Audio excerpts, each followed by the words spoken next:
Good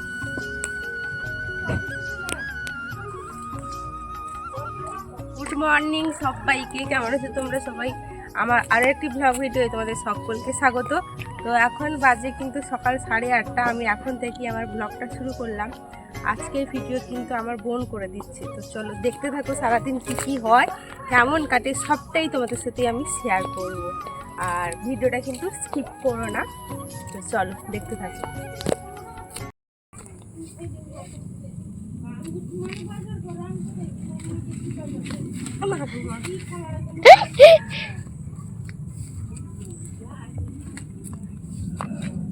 Kundli তুলতে এসেছি, দেখো কত বড় বড় কুন্দলি হয়েছে আমাদের গাছে। না তুললে এগুলো পেকে যাবে এক্ষুনি।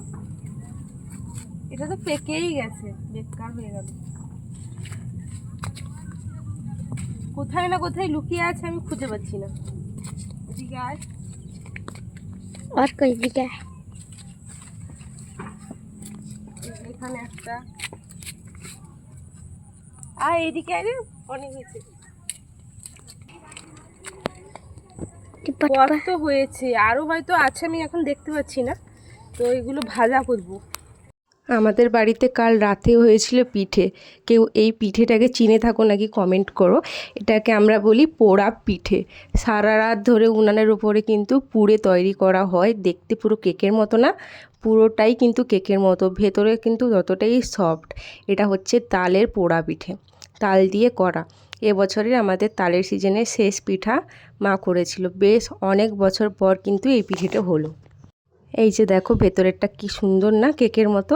তো মা এখন কাটছে, সবাই সকালবেলায় এই পিঠেটা খাবো, এরকম চৌকো চৌকো করে কাটতে হয়।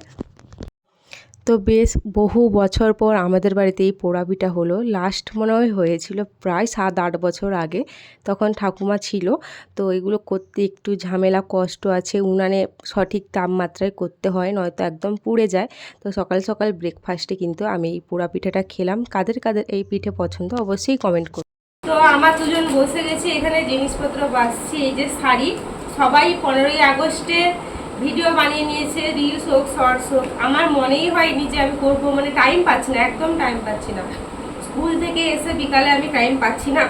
আজকে বাড়িতে আছি, তো এই শাড়িটা পরবো, সবুজ পাড় সাদা শাড়ি। আর কি কি জুয়েলারি পরবো ওগুলো দেখছি। এই যে মাথার ফুল, এগুলো আমার নাচের। হ্যাঁ হ্যাঁ হ্যাঁ, সে বলছেন। আর কি দুল করবো ভাবছি। তো আজকে মেঘলা ওয়েদার, জানি না আমি করতে পারবো কিনা, কারণ খোলা জায়গা ছাড়া ঘরের মধ্যে তো আর সম্ভব নয়। এবারে যদি বৃষ্টি চলে আসে কখন করবো? আর এর কাজ দেখো, শুধু আমার জিনিসগুলো নিয়ে ঘাঁটছে। একটা যদি ভাঙে তো অবস্থা শেষ করবো আমি। মেয়েদের কাছে বলো কানের দুল বা সাদের জিনিস কত সুন্দর সম্পদ, একটু যদি কোথায় কি হয়ে যায় তাহলে খুন করে ফেলবে। এগুলো গুছিয়ে দিই। হ্যাঁ, এর কাজ দেখো, এটা গোজা ছিল, খুলে ফেলেছে। উফ, এগুলো সেই আমার কোন গ্র্যাজুয়েশনের সময়, আমি যখন ফার্স্ট ইয়ারে পড়ি তখন এই দুলটা কিনেছিলাম। সব গুছিয়ে রেখেছি। ঢুকা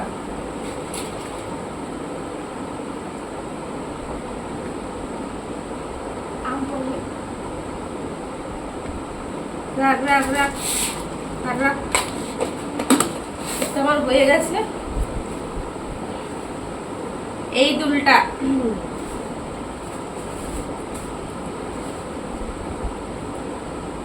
এই দুলটা আমি যখন 11-এ পড়ি, স্কুলে পড়ি, তখন এনেছিলাম। সেই কবেকার দুল এখনো গুছানো আছে আমার কাছে। চলো, এখন 9:30 মতো বাজে, সকাল থেকে এগুলো শুরু করে দিয়েছি। চলো এখন একটু ব্যাংকে যাব, বেরিয়েছি বাপির সাথে।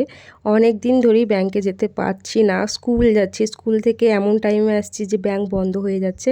তো অনেক দিন পর কিন্তু ব্যাংকে গেলাম বাপির সাথে। এই যে দেখো ব্যাংকে আমার কাজ শেষ হয়ে গেছে, এখন আমি কিন্তু বাড়ির পথে যাচ্ছি। আর আমাদের বাড়ি থেকে ব্যাংকটা বেশি কিছু নয়, ওই পরের স্ট্যান্ডে বাপির সাথেই আমি আসি। আর এই যে আমার ছোটোবেলার নার্সারি স্কুল প্রার্থনা হচ্ছে, আমার দেখে তো মানে ছোটোবেলার কথা মনে পড়ে যাচ্ছে। মনে হচ্ছে যেন এই কয়েক বছর আগে আমিও তো পড়তাম। আর এটা হচ্ছে আমার হাই স্কুল। একই রাস্তায় যখন যাই না, দুটো স্কুল যখন চোখে পড়ে, অন্যতম ফিলিং হয় আমার। থেকে তো এক্ষুনি চলে এলাম, তেমন কিছু নয়, ওই স্কলারশিপের টাকাটা ঢুকেছিল ওটাই তুলছিলাম। আর এখনও অবধি আমি কিছু খাইনি। মা ওইদিকে চিংড়ি মাছ ভাজছে, পান্তা খাবো। আর বাপি আনাজ বাজার করে নিয়ে এসছে, চলো দেখি কী কী আনাজ নিয়ে এসছে। বাঁধাকপি, পটল, টমেটো, ফুলকপি নিয়ে এসছে, আর এই ঢ্যাঁড়স, ঝিঙে আর কুন্দলি, ওই বেগুনটা কিন্তু আমার বাড়ির। এই আনাজগুলো কিন্তু নিয়ে এসছে। ইলিশ মাছ এনেছে, তো ইলিশ মাছটাকে কি রান্না করা হবে, টক হবে নাকি ফুলকপি দিয়ে ঝোল হবে আর নাকি বাঁধাকপির ঘন্ট হবে, টোটালি কনফিউজড। আবার কাল থেকে মটর ভেজানো ছিল, ওটা তরকারি হয়নি, তো মানে একবারে ভাবনা চিন্তায় পড়া হয়ে গেছে যে কি হবে। যেহেতু আমি ইলিশ মাছ খাই না, ফুলকপির ঝোলে দিলেও খাবো না, তো আমার জন্য ভাবছি কি করি। তো বলতে না বলতে এদিকে রান্না বান্না বসে গেছে। এদিকে মা ফুলকপি ভাজছে, ঝোল হবে। আর আমি সমস্ত আনাজপত্র করে রেখেছিলাম। বাপি কালকে ইলিশ মাছ নিয়ে এসেছিল, ওটাই কিন্তু তরকারি হবে। আর এই যে আমাদের বাড়িতে তেঁতুল, এটা আমার ঠাকুমা লাস্ট বানিয়ে দিয়ে যাওয়া তেঁতুল। এটা আমার ঠাকুমাই এরকম করে জারে রেখেছিল, তো অনেক স্মৃতি আছে। আমি তো ভাবছি এই জারটা শেষ হওয়ার আগে অল্প কিছু তেঁতুল আমি গুছিয়ে রাখবো, যাতে স্মৃতি হিসাবে আমার থেকে যায়। তো আমি এখন সাজছি স্বাধীনতা দিবসের গানে কয়েকটা ভিডিও করব বলে। তো আমার বড় বোন যে কখন ভিডিও করছে, আমি সত্যি ফোন নিয়ে ঘাঁটছিল, কিন্তু বুঝতে পারিনি যে সে আমার প্রতিটা মুহূর্তের এমনভাবে ভিডিও করবে। তো এই যে দেখো আমি রেডি হচ্ছি মাথায় খোঁপা করে। আর এই যে দুলটা বলেছিলাম না, আমার ক্লাস 11-এর দুল, তো সব আমি যত্ন করে গুছিয়ে রেখেছি। আর সত্যি কথা বলতে আমি আগে তেমনভাবে এরকম করিনি ভিডিও কখনো সেজে, বা ট্রেন্ডিং রিলসের মধ্যে যেগুলো পড়ে, বা স্বাধীনতার গানে আমি তেমন কিছু করতাম না। তো ভাবলাম না, আমারও খুব ইচ্ছা করছে যে স্বাধীনতার গানে আমি 2-4টা ভিডিও বানাই। তো ওই কারণেই দেখো। আর এই শাড়িটা আমার মা যখন কলেজে পড়তো, বেসিক কলেজে, তবেকার শাড়ি, মানে আজ থেকে প্রায় 20-22 বছর তো হবেই। অত আগের শাড়ি বেশ গুছিয়ে গাছিয়ে ছিল, আমি সেই তারপরেই পরলাম। তো এখন রেডি হয়ে যাচ্ছি, বোন ভালোভাবেই বেশ ভিডিওটা করে দিয়েছে। তো আমি রেডি হয়ে গেলাম, আর এখন দুপুর 1:30 বাজে, কারণ আমাদের এখানে আজকে যা মেঘলা, বৃষ্টি চলে আসবে বিকালে, আমি আর করতেই পারবো না। তো এই কারণে এখন সেজে গুজে নিলাম। আমার সাজার কিচ্ছু নেই, জাস্ট এই শাড়িটা ছিল আর এই হাতের দুটো কিনেছি। তো এখন ছাদে যাব ভিডিও করতে। আজকে বোন আমাকে ভিডিও করে দেবে, ভিডিও করার লোকও নেই আমার বাড়িতে। তো এই হচ্ছে আমার লুক। চলো ছাদে। এই যে আমি নাচছিলাম, তোমরা আমার শর্টস ভিডিওয়ে পেয়ে যাবে। গানটা মিউট করে দিয়েছি, যদি কপিরাইট ক্লেম পড়ে যায় তাহলে আমার এত বড় ভিডিও কিন্তু নষ্ট হয়ে যাবে, ওই কারণেই মিউট করে দিয়েছি। আজকে দুপুরে হয়েছিল কিন্তু ইলিশ মাছ দিয়ে ফুলকপি আলু দিয়ে ঝোল, আর এটা আমার মাছ ছাড়া। আর হয়েছিল কিন্তু ঘুগনি আর মাছের টক, তেঁতুল টক। চেঞ্জ করে নিয়েছি, আর মা ওইদিকে খেতে বসে গেছে। মানে বাড়ির সববার খাওয়া শেষ, ভাই বাপি সববার শেষ, শুধু আমার ভাগের তরকারি আছে আর আমি এখনও খাইনি। সাথে ভিডিও করতে করতে রোদ উঠে পড়লো, অল্প রোদ উঠে পড়লো, আর মাথাটা বিশাল যন্ত্রণা করছে। মানে তাড়াতাড়ি এসে চেঞ্জ করে বসছি, বোনেরা ঘর চলে গেল। আর এখন কটা বাজে, 2:30 মতো বাজে, মানে এইটুকু সময়ের মধ্যে আমি সব শেষ করে দিয়েছি। তো একটু পরে খাবো, যাই একটু শুয়ে যাই, মাথাটা পুরো যন্ত্রণা করছে, আর এগুলো ফ্রেশ করতে হবে, তুলতে হবে। তো চলো। তো এখন খাওয়া দাওয়া তো শেষ, মা উনান বানাচ্ছে। উনানটা না অনেক দিন ধরে লেপে লেপে একটা স্তর বসে যায়, দিলে উনানটা মানে কি বলবো মাটি খসে পড়ে। তো উনানটাকে আবার ভালোভাবে ভেঙে আবার বানানো হচ্ছে, চলো তোমাদের দেখাই কীরকম হয়। মাটি, কাদামাটি, আর উনানটার অবস্থা দেখো, ধার দিয়ে সব মাটি কিন্তু খুলে দেওয়া হয়েছে, আবার নতুন করে কিন্তু মাটি লেপা হচ্ছে। এই যে উনান, ওইদিকে আর পারলো না করতে, এইটুকুই করছে আজকে, আবার পরের দিন হয়তো অল্প কিছু করবে। তো যাদের গ্রামে বাড়ি আছে অনেক ধরনের উনানের সেভ হয়, তো আমাদের বাড়িতে কিন্তু এরকম 2টো চুল্লি আছে, তাড়াতাড়ি রান্নাবান্না হয়ে যায়। এই যে কাদামাটি ভিজিয়ে রেখেছিল, এই হচ্ছে উনান।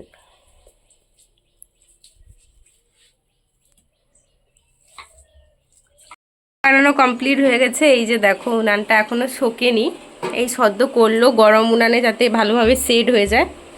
এই যে গুড ইভিনিং সবাইকে। আর এখন বাজে সন্ধ্যা 7টা, আমি এক্ষুনি ঘুম থেকে উঠলাম, ঘুম থেকে উঠে মোবাইলটা চার্জে দিচ্ছি। সেই যে ঘুমিয়েছিলাম খাওয়া দাওয়ার পরে, মানে আমার এতটাই মাথা যন্ত্রণা যে এখনও অবধি আমার মাথা যন্ত্রণা ঠিক হয়নি, মানে এখনও অবধি দুটো ধার, মানে কি বলবো, প্রচুর যন্ত্রণা হচ্ছে কেন জানি না। সেই যে ছাদে গিয়ে ভিডিও করছিলাম, হালকা রোদ উঠে পড়েছিল লাস্টের দিকে, আর আমি না একবারে রোদ সহ্য করতে পারি না, মানে খুব কষ্ট হচ্ছে, চোখগুলো পুরো টান হয়ে গেছে, মাথা জোর যন্ত্রণা হচ্ছে। এই ঘুম থেকে উঠলাম, চোখ মুখও ধুইনি, আর ফোনে একদম চার্জ ছিল না, ফোন রেখে ঘুমিয়ে গেছিলাম। তো এখন কিছু খেয়ে নেই, আর তারপরে তোমাদের সাথে আবার কথা হচ্ছে, চলো। দুপুরে ঘুগনি তরকারি আছে, তাও মা বললো যে ঝিঙেগুলো অনেক দিন ধরে তোলা আছে, নষ্ট হয়ে যাচ্ছে, ওই কারণে কিন্তু রাতে ঝিঙের পোস্ত করবে। মা এখানে আনাজ করতে বসে গেছে। বেকার নাই করলে বিয়েটা আবার ওখানে কার খাওয়াইবে, ও কাল বাঁধাকপি এর হবে যে খাবে নিকুন হলো, আবার কাল মতো কি হলো। আমি একটু ইলিশ মাছ মা ওইদিকে শিলনোড়ায় পোস্তটা বাড়ছে, তাই বললো যে আমাকে এদিকে সবজি ভাজাটা বসিয়ে দিতে। তো আমরা পোস্ত এভাবেই রান্না করি, তেলে 5 ফোড়ন, শুকনো লঙ্কা দিয়ে, কেটে রাখা ঝিঙে আলু দিয়ে, অল্প নুন হলুদ দিয়ে কিন্তু এটাকে ঢাকিয়ে দেবো, কারণ ঝিঙে থেকে প্রচুর জল বেরোয়, তাতে কিন্তু ঝিঙে ভালোভাবে সেদ্ধ হয়ে যাবে। আর আজকে রাতে কিন্তু হয়েছিল যে ঝিঙে পোস্ত, যেটা খুবই ফেভারিট আমার। আর রাতের ঘুগনি তো আছেই, আর আমি খাবো ভাত, আর হয়েছিল কিন্তু রুটি।